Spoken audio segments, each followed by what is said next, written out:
ఆ ఎస్ఐ ఎక్కడికి వెళ్ళినా ఎక్కువ రోజులు పనిచేయరు. ట్రాన్స్ఫర్ లేదంటే ఎస్పీ ఆఫీస్కు అటాచ్. ఆయన సర్వీస్ అంతా ఇదే తీరు. సస్పెన్షన్కు గురి అవ్వడం ఆయనకు వెరీ కామన్. అయితే అలా సస్పెండ్ అవుతారు, అలా సర్వీస్లో చేరిపోతారు.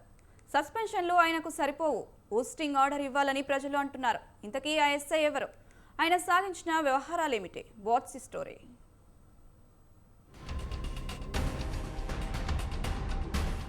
సూర్యాపేట జిల్లా మఠంపల్లి ఎస్ఐగా విధులు నిర్వహించి సస్పెండ్ అయిన రామాంజనేయులు ఏ పోలీస్ స్టేషన్లో సరిగ్గా పనిచేయరనే టాక్ ఉంది. తాజాగా మఠంపల్లికి చెందిన ఒక వ్యక్తి కారును ఎస్ఐ రామాంజనేయులు తన సొంత అవసరాలకు తీసుకున్నాడు. అయితే వారం రోజులు గడిచిన కారు తిరిగి ఇవ్వలేదు.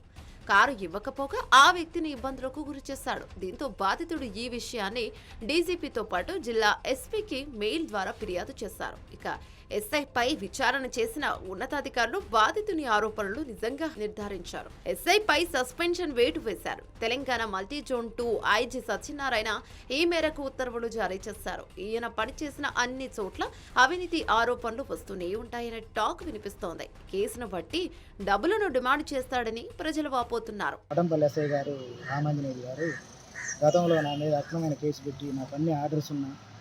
High court orders, civil supply commission orders, జిల్లా కలెక్టర్ ఆర్డర్స్ అన్నీ ఉన్నాయి. కానీ నన్ను చాలా ఇబ్బంది పెట్టి నా మిల్లు నడవకుండా నా మీద తప్పుడు కేసు బనాయించి ఇన్ని ఆర్డర్స్ ఉన్నా కానీ చాలా రకాల ఇబ్బంది పెట్టింది. ఒక 4-5 నెలల నుంచి నా మిల్లు నడవకుండా నన్ను మానసికంగా చాలా టార్చర్ చేసింది. నేను ఒక 20 రోజులు ఫోన్ కూడా బంద్ చేసుకుని పక్కకు ఉండడం జరిగింది ఆయన వల్ల. కాబట్టి నాకు అన్ని ఆర్డర్స్ ఉన్నాయి కాబట్టి అతని మీద చర్య తీసుకోవాలని కోరుకుంటున్నాను. బలవంతంగా బిల్డింగ్ చేసి బ్యాక్టింగ్ పేల్చి నా చేతులు ఇట్లా చాల్సినవారు. మళ్ళీ తర్వాత మేము ఎస్ఐ పిటిషన్ ఇచ్చినాం. పిటిషన్ తర్వాత రాత్రి పోతే ఆ రూమ్లో ఫోన్లో మాట్లాడుతుంటే మళ్ళీ ఆయన మళ్ళీ రూమ్కి బయటకు వెళ్ళేప్పటికీ నేను చెప్పులు ఇడ్చుకుంటా, అయ్యా నమస్కారం అయ్యా అని చెప్తే బయటికి వెళ్ళి మాట్లాడండి. ఉమ్మడి నల్గొండలోని యాదాద్రి భువనగిరి జిల్లా చౌటుప్పల్ పోలీస్ స్టేషన్లో ఫిర్యాదు ఇవ్వడానికి వచ్చిన మహిళపై లైంగికంగా వేధింపులకు ప్రయత్నించినట్టు ఆరోపణలు వచ్చాయి. ఈ తరహా ఘటనలో పలుమార్లు సస్పెండ్ అయినట్టు తెలిసిందే. డిపార్ట్మెంట్లోనే ఉన్నతాధికారి ఈయనకు సహకరిస్తున్నారని, ఆయన అండతోనే ఇలా వ్యవహరిస్తూ సస్పెన్షన్లను విధుల్లోకి చేరడం వెంటనే జరుగుతున్నాయనే వార్తలు వినిపిస్తున్నాయి. రామాంజనేయులు గారు తీసుకుంటున్నటువంటి నిర్ణయాలు డబ్బు ఉన్నవారికి ఒక తీరుగా, లేని వారికి ఒక తీరుగా చేస్తూ హీనంగా మహిళలని చూడకోకుండా హీనంగా మాట్లాడుతూ దుర్భాషలాడుతూ మనోవేదనకి గురి చేసినటువంటి సందర్భాలు ఉన్నాయి. ఇది ఏంటి అని మేము వెళ్ళిన ఒక సందర్భంలో మేము చెప్పేటువంటి మాటలను కూడా వినిపించుకున్నటువంటి ఒక సందర్భం ఉన్నది.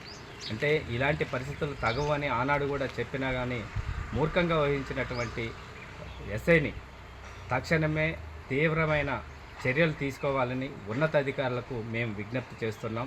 ఆ మఠంపల్లి మండలంలో ఎస్టీ అమ్మాయిని పట్టుకొని కొండాల అమ్మాయిని కూడా ఎట్లా వాడుకుంటూ, ఎందుకంటే దీనికి ఖచ్చితంగా ఖండించి ఈ యొక్క పై అధికారులు చర్య తీసుకొని చెప్పి ఇంత పెద్ద అవినీతికి పాల్పడే వారిపై సస్పెన్షన్లను కాదని ఊస్టింగ్ ఆర్డర్లే ఉండాలని పలువురు వ్యాఖ్యానిస్తున్నారు.